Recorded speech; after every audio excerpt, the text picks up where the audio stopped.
It was a chilly and windy midwinter evening with large snowflakes filling the air, which caused my best friend Alexander, Lex, among his friends, to drive slowly on that lonely Scandinavian county road. We were on our way to my home in a rented Ford Transit van. Due to the bad weather, we were later than planned, but I didn't care because this sad day couldn't be worse than it already was. All lights in my house were switched off, but as expected, a black BMW, covered by several centimeters of newly fallen snow, stood parked on my driveway. Had I not fixed the lock in my garage, the BMW would have been hidden inside there. Lex parked the Ford on the street, so the BMW would have a free way out. Lex asked me, "Are you okay?" "I am okay." Lex kept talking. "So far it seems to be exactly as you feared. Do you still want to go on as you've planned?" "Yes, I do." I think Lex was a bit unsure about me because he asked, "Okay, I'm with you, but stay cool. For heaven's sake, don't go too far." "No, I'll only do what I have to do." We went to the house. I unlocked and opened the front door and we went in. Lex took up his digital camera. I waited while he made it ready, and then he followed me to the master bedroom. No reaction from the room when I slowly opened the door. Then I switched on the light and rushed to the bed, dragged off the comforter, and just as expected, we saw two naked people sleeping there. One of them was my common-law wife, Annalena, and the other was Samuel Albertson, an accountant working with her and usually known by his nickname A-hole Albertson. Annalena began screaming when I dragged Albertson off the bed, hit him hard several times in his belly with my right fist before giving him a hard kick between his legs, so he fell to the floor, with a hard kick to his, but I ordered him to rise up from the floor. When he was up, I dragged him to the front door where a new hard kick to his naked bum sent him flying in the snow. Lex took pictures as fast as the flash on the camera allowed him to do. Back in the bedroom, I shouted to Annalena, "The damn a-hole out there needs his clothes." She screamed, "Oh, my God, did you throw him out naked in a snowstorm?" "Shut up and don't blame me. I didn't strip him. Get his damn clothes out of my house." She collected his clothes and left the bedroom. I think she put on a coat and her boots at the hall before she went out to him, and a few minutes later we heard him drive away. When Annalena was back in the house, I told her that I didn't want any excuses or explanations because the only thing that remained for her to do in this house was to get dressed, pack her belongings, and get out. But the only thing she could do for the time being was to sit down in a kitchen chair and cry loudly. After a while she dressed, rang for a taxi, and left. Lex went for the Ford, and we took in the cardboard boxes to the house, and he and I began to pack Annalena's clothes and other personal belongings in the boxes. In the morning, we loaded the boxes and her new TV into the van, and I took it to her parents' house. Nobody opened the entrance door when we rang the bell, so we piled the cardboard boxes and the TV against the house. While looking at the windows, both Lex and I was sure we saw somebody watching us behind the curtains. Annalena's driving license was canceled for speeding, and as I owned her car, we let it remain in the garage. Back at the house, we changed all locks before we left for the next town, which was Lex's current hometown where he had rented the Ford Transit. After a short stop at his home, we went skiing for a week in the mountains where our two friends already were waiting for us in a rented cabin. I'm Michael Hagan, a 32-year-old owner of a small but rather profitable small factory, specializing in making patented high-quality steel clips sold to customers in 14 countries. It was my uncle who invented and built the automatic multi-operation machine, the only one of its kind, which makes them. When he retired, he sold it to me for a fair price. A single mother working half-time, and I were the only employees. Once again, I had had a crushed relationship. I sent Annalena a text message and suggested we meet to sharing some other things in our home when I got back from my vacation. Lex, me, and the two other friends, whom we joined at our vacation, used to be lucky with horses. We put some money on V75 every week, and so far we had gone plus every year.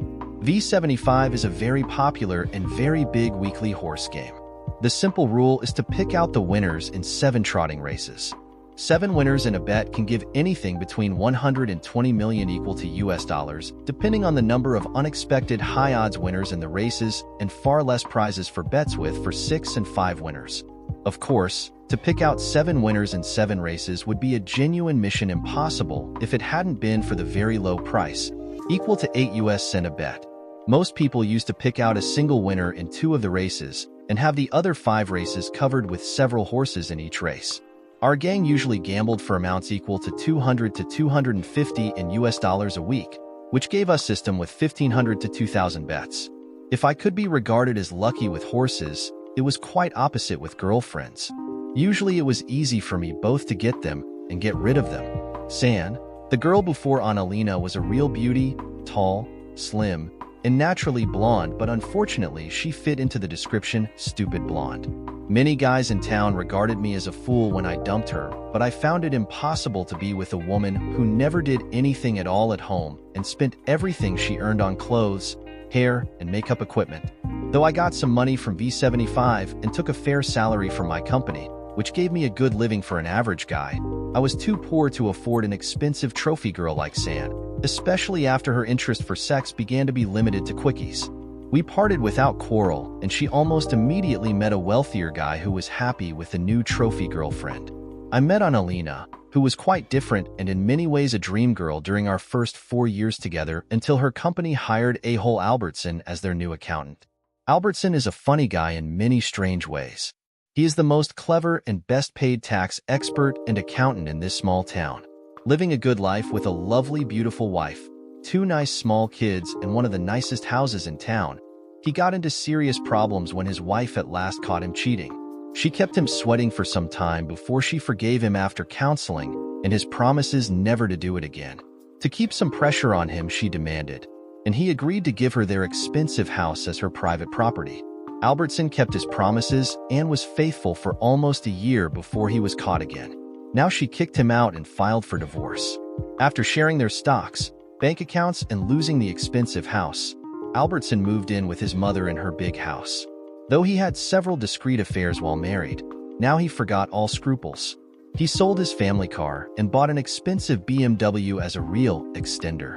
In this country, we have a national car register with 3 random chosen characters and 3 digits on the plates. Albertson's BMW had a plate that began with AHA. The rumors goes that the first time Albertson came to the golf club with his new BMW and began bragging about the car, one of the present members said, "If you're taking that damn extender to Scotland during your next golf trip there, the Scots will be convinced that HA stands for A-hole Albertson." After some laughter, one of the other golfers, who obviously didn't like Albertson, said, "It means exactly the same thing here too. Like we use English words such as swing, hook, green, birdie, eagle, hole-in-one, and several others in golf."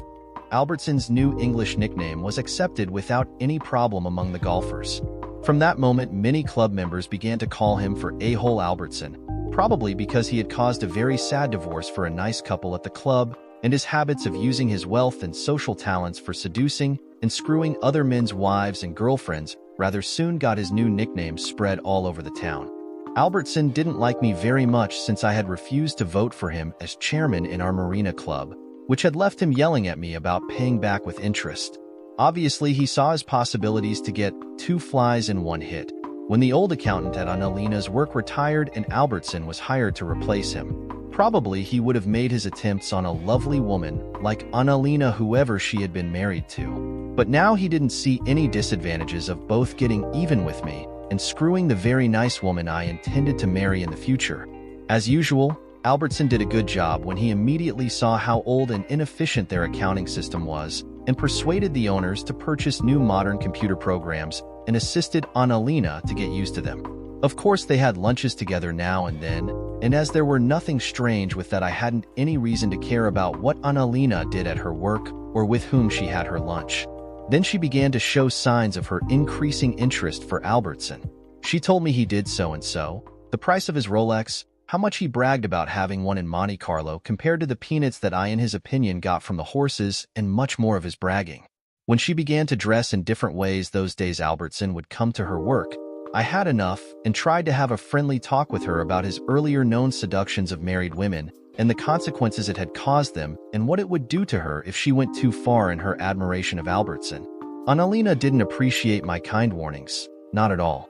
Instead, she became angry as a wasp and accused me of being a jealous nerd who saw ghosts in daylight because I probably envied a successful man like Albertson.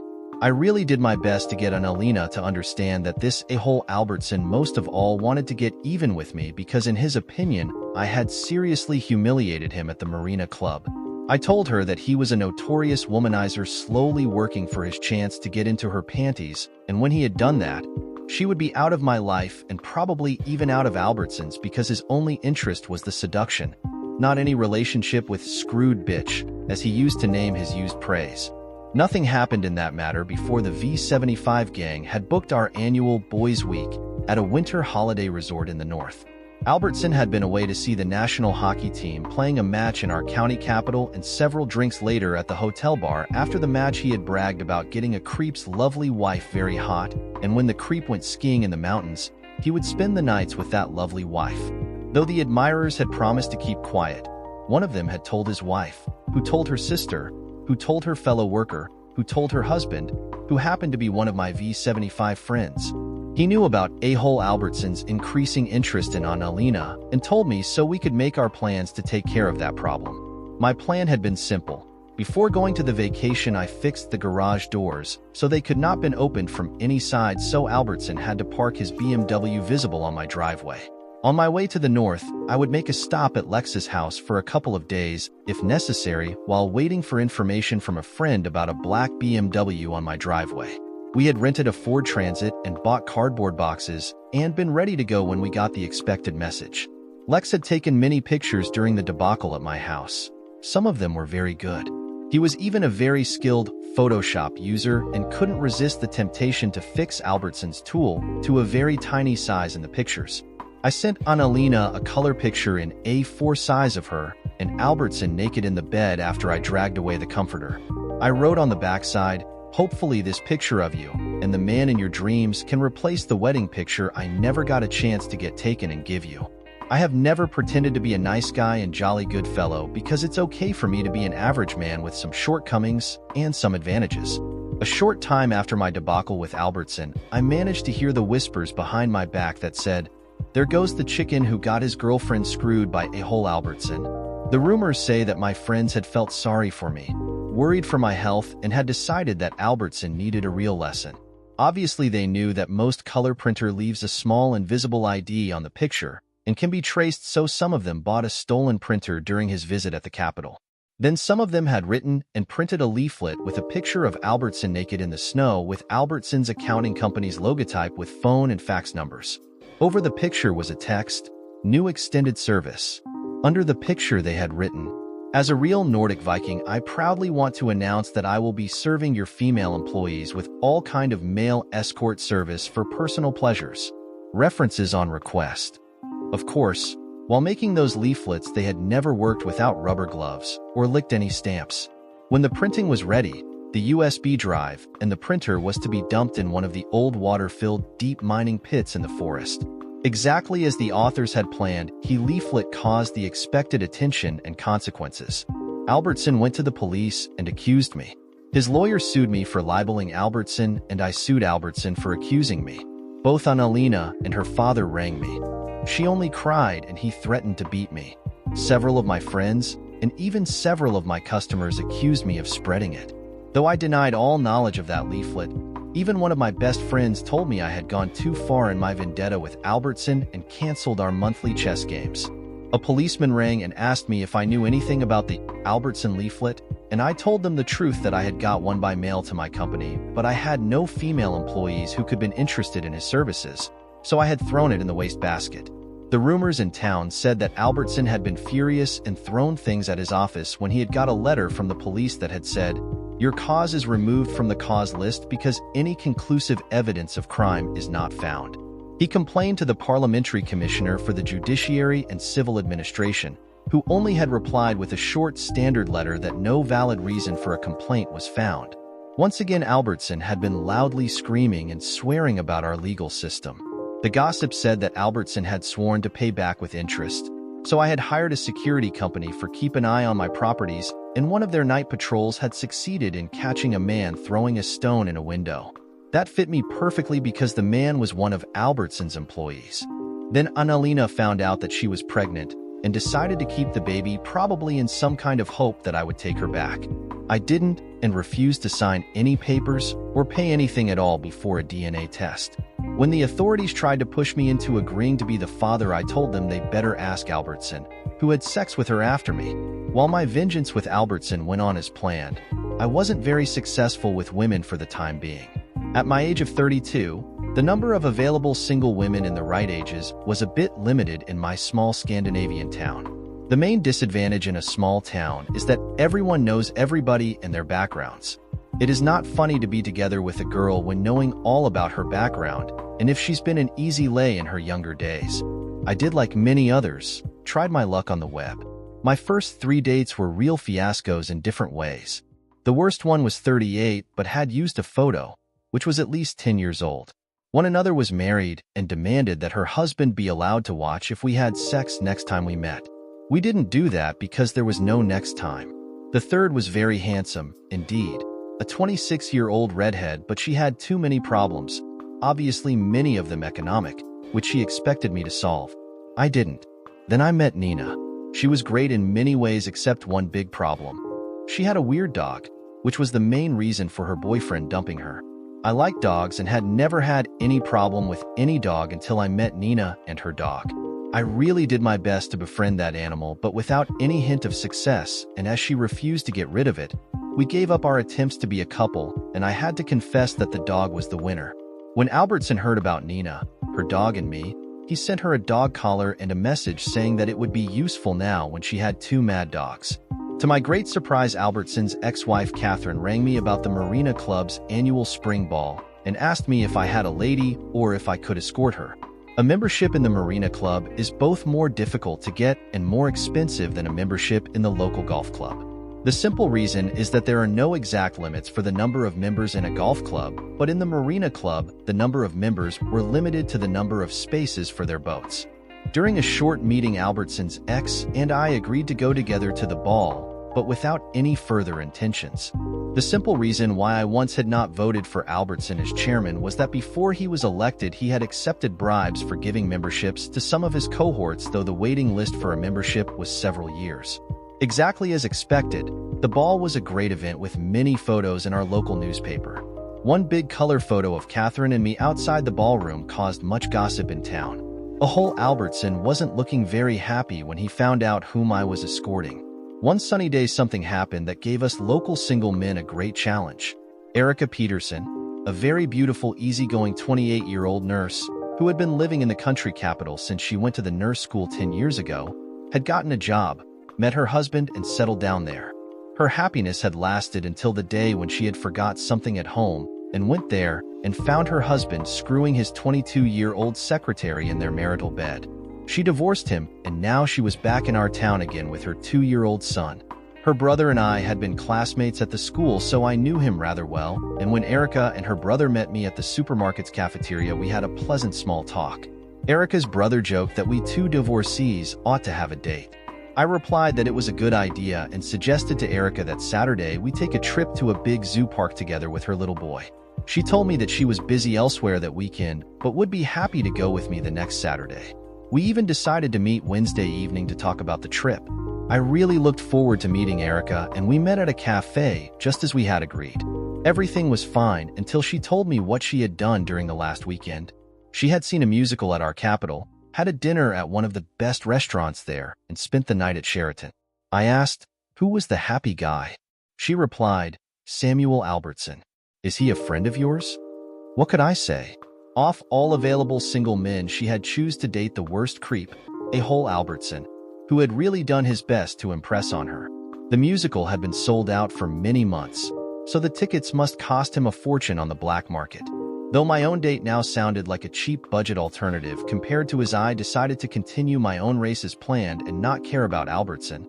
So I replied, I know him rather well, but wouldn't be honest if I called him a friend. She didn't ask me more about him, and I doubted it would be of any advantage for me to say anything negative about him at that moment. Instead, we talked about our trip. Both Erica and her son Elliot were in a good mood on Saturday morning when I did catch them at her parents' house. Erica must have told him about the animals because he talked a lot about them during the drive to the zoo park. During our walk around the park, we had a coffee break at a cafe where we got a table next to a couple with a boy the same age as Elliot and they began to play and had fun together. When we walked into the restaurant for lunch, the family we met at the cafe was already sitting there and waved us to their table. We joined them, and now even we adults began talking with each other. Most visitors walked through the large park via a suggested path and the Svensons, and we decided to walk together through the remaining area we hadn't seen yet. The small boys had fun together. During our walk, Anna Svensson told Erica that they were living in a small village without any other small boys in their son's age. Then she asked Erica, "Anders and I would be glad if your husband and Elliot could come to see us during a weekend so the kids can play together. We have a small guest house on the lawn near our house." Erica's reply caused confused looks in their faces when she replied, "I regret to say that my husband and I have filed for divorce and can't do anything together for the time being. My friend Michael here is not involved in my divorce.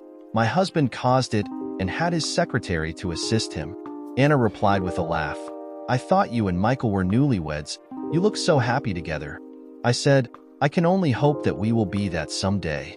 Anders said, "I'm sure Erica won't say no thanks to a nice guy like you. What about the weekend?" Anna suggested. "It would be perfect for me," so I replied, "It would be a great pleasure. What do you say, Erica?" She smiled and said, "Many thanks for your kind invitation. Of course we will accept it." Wow, one date and she's ready to jump into bed with him? That seems awfully quick. One more weekend booked with Erica. The family theme was okay for me. During our drive back, we agreed that Anna, Anders, and Emil were a nice family, and both of us expected it to be a pleasant weekend. Then Erica told me that Samuel had invited her to go with him to Manchester in England to see a soccer match with Manchester United and for some shopping, and she had accepted. Albertson and some friends of his had rented a private plane because one of his friends who had the flight certificate needed flight time. I didn't comment on that. A whole Albertson didn't save any efforts to outshine me in this competition, which would not be difficult even with their second date. Of course, what was a barbecue with friends and a night in small guest house at a small village compared with a flight in a private plane to England and a high-class hotel there? Albertson was sure that he could impress Erica and win her with his expensive dates, but I'm thinking that she feels much more comfortable together with Elliot, our new friends, and me. When we planned our date, Erica and I even agreed to have dinner at my house when we were back in our hometown. I had prepared most of the food in advance and did the rest of the cooking while Erica got Elliot ready for the night. The dinner was rather romantic with good wine, candlelight, and soft music. We talked of many things, except Albertson, until Erica said, "I hope you will understand that sex is out of question for me until my divorce is final. Samuel and I had a little quarrel about it when I refused to share a room with him during the last weekend, but I'm sure he knows better for our next date." I understand. I'm sure you do. It was so sweet of you to tell Anna that you wanted to be newlywed with me. That's true. There's something very special about you. I'm only a divorcee with a kid. Elliot is a great kid and he has a great mom. I really like both of you. Your ex must have been crazy when he messed up with you. Elliot likes you too. I'm glad for that. Glad to hear that, and I would be twice as glad if even his pretty mom would like me. Of course I do, very much indeed. After some further talking about other subjects, she asked, "Why did you and Annalena split up?" I caught her cheating. Any plans to forgive her? No, it was too humiliating. She did it after we had been talking about wedding, honeymoon in Hawaii, and children. Why Hawaii? It sounds exotic. Not only Hawaii, we even talked about Las Vegas, Grand Canyon, and California Coast Road because both of us wanted to go there. Now it is written in the stars if somebody wants to marry me and if she is interested in that trip. Now she gave me a bright smile, laughed, and said, "I would like go to Hawaii, marry me, and we are on the road." She continued laughing and said, "It's a temptation, but I'm already married for the time being." She slept in my spare room, and during breakfast we decided to spend even the Sunday together at my house. It was a pleasant day. We played with Elliot, went out for lunch, and took a long walk. We had no date booked during the next week. Erica had a date with Albertson on Tuesday, and then they would fly to Manchester on Saturday morning and be back home on Sunday. Therefore, I had a real surprise when she rang my doorbell about 8 o'clock on Tuesday evening. It wasn't difficult to see that she was very angry for some reason. I asked her to come in, and she sat down at the kitchen table and told me, "I have some questions for you and want to hear the truth. Lie to me, and you can forget me." What's the matter? I've been honest with you so far, and of course I'll continue to tell you the truth. Samuel says that you used to call him A-hole Albertson behind his back, and now even several other people have began to using that awful nickname. Is that true? No, of course not. That's not a nickname because A-hole Albertson fits perfectly on that creep. Of course, many others and I are using it in front of him. Did he tell you where and why he got that name? He says that you are calling him that because you envy him and hate him. Of course I hate him. I hate him very much indeed. But I will never envy him. Did he really send you here to complain about his damn name? Do you want to know the truth? Erica hesitated for a while before replying, No. He begged me not to do that, which I promised him. But I was so angry and disappointed about you that I couldn't resist finding the truth already this evening. Do you really think you can win my love with such dirty slander? I didn't expect you to be on such low level. My dear Erica, the truth is that I have avoided saying anything negative to you about your dear friend Albertson. Haven't I? The truth is that there was no need for me to do that because a clever woman like you would, sooner or later, hopefully sooner, find out what a creep that man really is. If you have anything to say about Samuel, I want to hear it here and now and only the truth. There is no need for me to tell you any lies about A-hole Albertson because the truth is bad enough. Please let me tell you the whole story before you dump me. Can you promise me that? Yes, I'll do my best. Go on. There is no doubt that Albertson is the best tax expert and accountant in this town, and that he has great social skills. But I have a fair reason to hate that man. My first quarrel with him was when I stopped him from becoming the chairman of the Marina Club because I knew he had already accepted bribes to let his friends sneak past the long waiting list for membership. He swore to pay me back with interest. I continued. Of course he managed to do that. As a rich, generous, verbal, and good-looking guy, he is probably the most successful womanizer in this town with several divorces, even his own, on his personal record. He got his chance when the company hired him where my ex-common-law wife, Annalena, works, and he assisted her with their new accounting system. He began courting her, first in rather innocent ways, and then slowly increased his efforts when he noted her responses. Of course, I did my best to warn her of Albertson and the consequences she would get of letting him go too far with her. But I neither wanted nor could make any attempts to watch her at her job, and when I went skiing for the annual V75 Players Week in the mountains, he decided to use that great opportunity to get into her panties. But as usual, he couldn't resist the temptation of bragging to his cohorts that his prey was ready to be laid, and he would do that in her damn spouse's bed as soon as he had left for vacation. One of them told his wife, who told her sister, and the gossip went on until even I knew their plans. I went on with my story. I decided that if she let that infamous womanizer A-hole Albertson visit her in my house when I was away, she had lost my confidence, and if I surprised them in action, she would be out. Due to very bad weather and traffic problems, I came back home too late to catch them in action, but I found both Annalena and him sleeping naked in our bed. Erica remained quiet and I gave her the photo of Annalena and Albertson naked in a bed before I continued. That was the end for Annalena's and my relationship, and, as usual, Albertson didn't give a shit about Annalena after I dumped her. By the way, his pet name or nickname A-hole Albertson comes from the license plate on his BMW, which begins with AHA, and it was a member at the golf club who gave him that name after Albertson had caused a very tragic divorce for a nice couple there.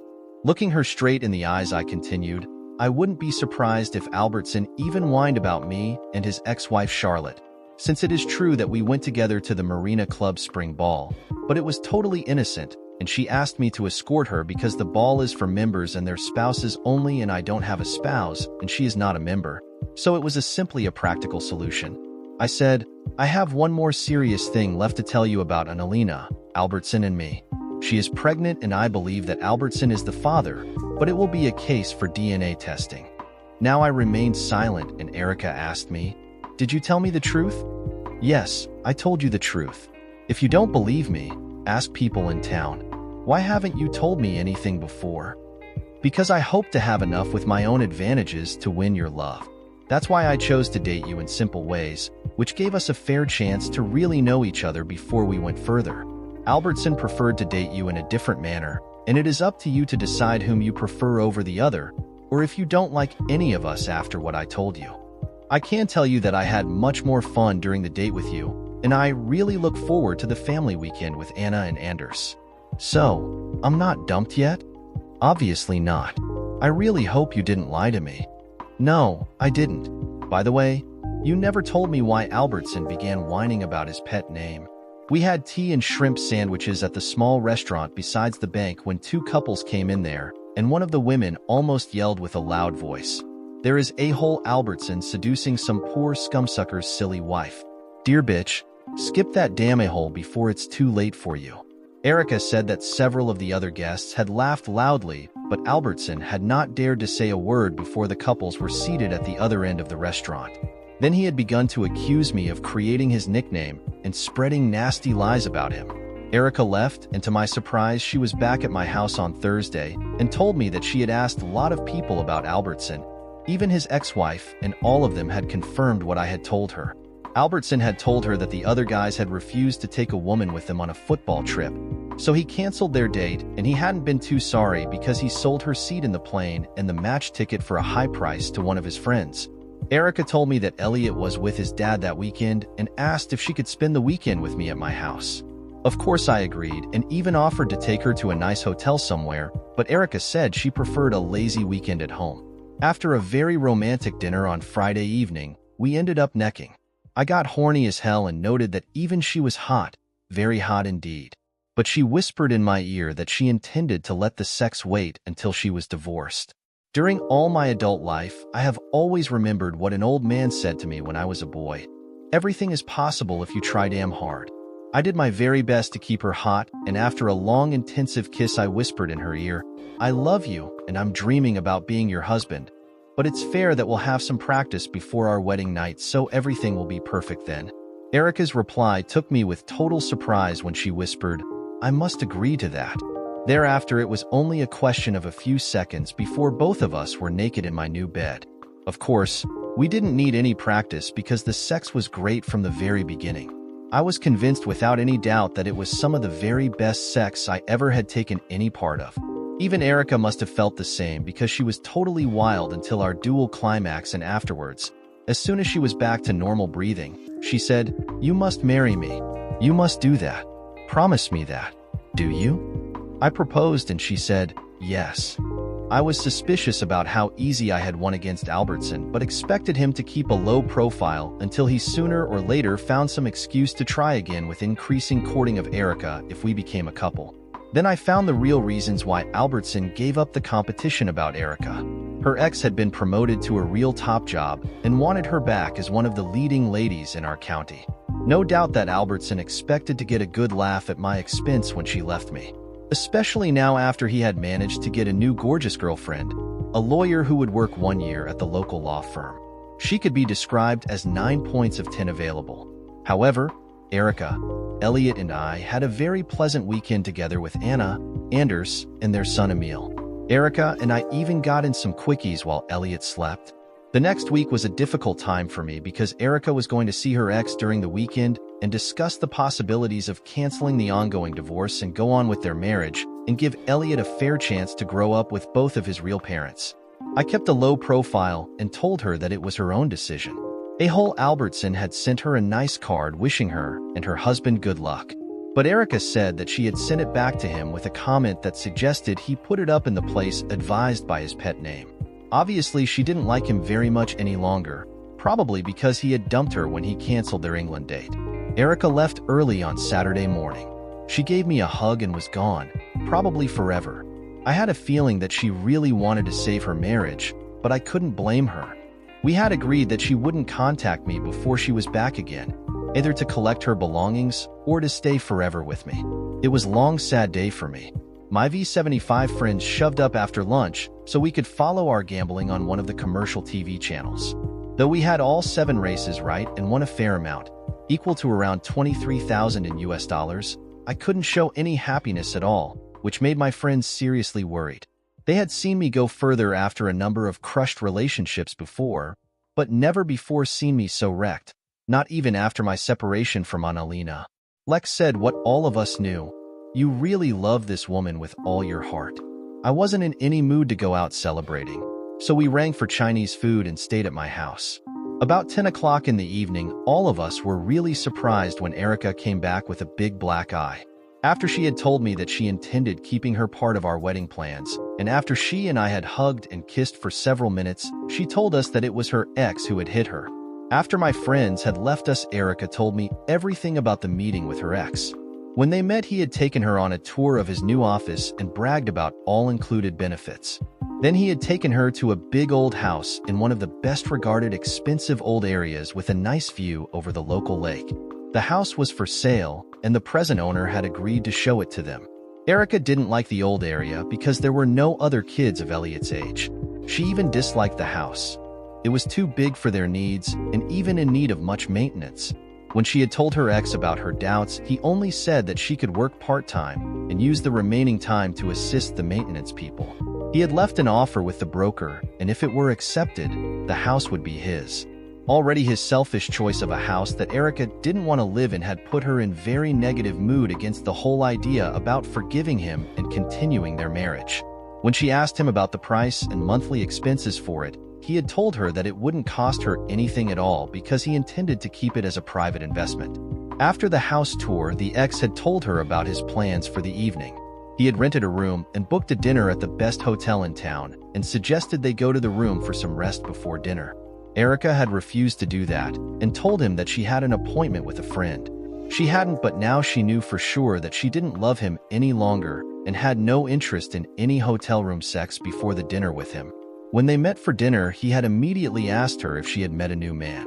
She said, "Yes, I have, and today I have been convinced that he is my love, and there is no possibilities to repair our marriage because you and I have drifted too far apart. Let's be happy for all the good times we had together, part as friends and go forward in our new lives." He hadn't agreed. Obviously, he had been drinking too much before the dinner, and now he showed his very bad temper and began to call her names in a loud voice. When she had left the table, he had followed her to the parking lot where he hit her, but was interrupted by a man who had seen it and rushed to her assistance. "Erica, Elliot and I had a good family life in my house. Her ex must have regretted his bad behavior very much because he gave her a fair settlement for their divorce and offered to let me adopt Elliot. Erica and he agreed about their divorce, and then he and I met, and all three of us agreed that Erica and Elliot living as a family with me would be the best solution for Elliot. Erica, Elliot and I were living together as a happy family. Albertson hadn't bothered us with any tricks since he met his handsome lawyer girlfriend. We had a typical small-town life until Annalena gave birth to her baby boy. I refused to sign any papers, and the DNA gave me the proof that I wasn't the father. Then we got the great surprise when rumors of Albertson's DNA test got out in town. The baby wasn't his. After a while, the social welfare authorities got Annalena to confess a short affair with a married fellow worker, whose wife took their 2 children and immediately left him. To my great surprise, Albertson's lawyer girlfriend invited me to lunch. She was a really classy and bright-minded lady. After some polite small talk, she went straight to her errand and told me that she had canceled Albertson's case against me. So it was up to me if I would drop my case against him, which I promised her to do. Though she didn't expect Albertson and me to be friends, she wanted us to behave like adults and forget our silly vendetta. In her opinion, I had gotten a fair revenge when Albertson had let me win the competition about Erica. I told her he aimed higher, and I can hardly believe he feels like a loser. She smiled and said, "Do you envy Samuel and want to change Erica for me?" I replied with a smile, "I really admire you, but must say no thanks because I really love Erica." She promised me that Albertson would keep his mouth shut about Annalena's baby. I had to agree with her that in some strange way he had done me a favor when Annalena's earlier cheating was brought out to my knowledge. We parted with a hug, and it was a great benefit for all of us to have put a stop to the vendetta between Albertson and me. During a vacation at the Spanish island Gran Canaria together with our very good friends the Svensson family, whom we met during our first date at the zoo, Erica and I married at the Scandinavian church in San Augustine. After a number of failures, I had gotten a loving wife. Dear listeners, please share your thoughts in the comments section below, and don't forget to like, share, and subscribe.